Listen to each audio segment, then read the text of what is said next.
Great question from Ashley, very important one. She wants to know my thoughts on depression, healing, and personal struggle. So here are my thoughts.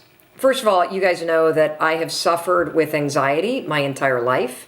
Chris and I have 2 children that have suffered with significant anxiety too. I had serious postpartum depression when Sawyer, our daughter, who's now 17, was born. And when I say serious, I mean hardcore meds, no nursing, around-the-clock supervision, serious. So when it comes to any kind of depression or mental health issue, what do I think about it? I think they're real.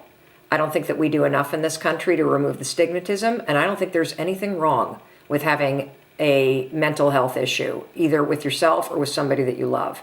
I think about mental health a lot like I think about diabetes. People that have diabetes have an inefficient physical system for processing insulin, which is why you need to inject yourself with more of it. When you have a mental health issue, part of your wiring is insufficient to help you process day-to-day life. That's it. And there are certain chemicals that are helping you. There are certain therapies that will help you. So here's the deal. The way I feel about it is this. This is not something to ignore. If you have depression, if you have anxiety, if you have post-traumatic stress disorder, if you have any kind of mental health condition, it's nothing to be ashamed of, and it's nothing to hide, and it's something to hit head on with. There's one thing that if you did every single day, no joke, it would make an extraordinary difference in whatever mental health issue you're struggling with, and that is exercise.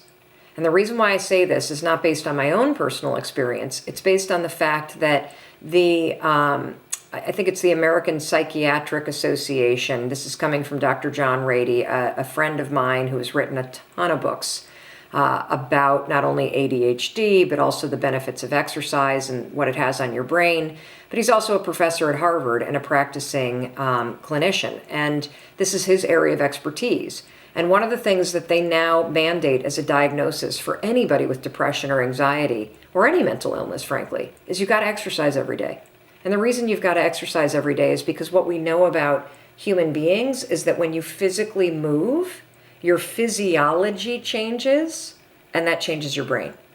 Getting your heart rate up, getting outside, breathing, feeling connected, getting out of your house, which may make you feel depressed and trapped. Doing that every day, that physical push. You don't have to run. You don't have to go to an aerobics class. Get outside with your dog in the woods. Walk with a good friend for 2 or 3 miles. Doing that every single day not only moves your body, which changes your mind, it gets you out of your physical environment, which is one of the things that people with depression tend to have a hard time doing. And it also creates a bit of momentum and a bit of a routine in your life. You take on just that single thing. Get outside and exercise every single day as if your life depends upon it. Because you know what? It does. Your brain needs it. Your body needs it. Your mental health needs it. So, in closing, be open. Don't be ashamed. Get the help that you need. If you want to start doing something today that you can manage every single day, you can't go wrong with forcing yourself to exercise. And by the way, what can you use to get your butt out the door? You guessed it, the 5-second rule. 5, 4, 3, 2, 1. Give yourself a push, and you're going to feel a lot better.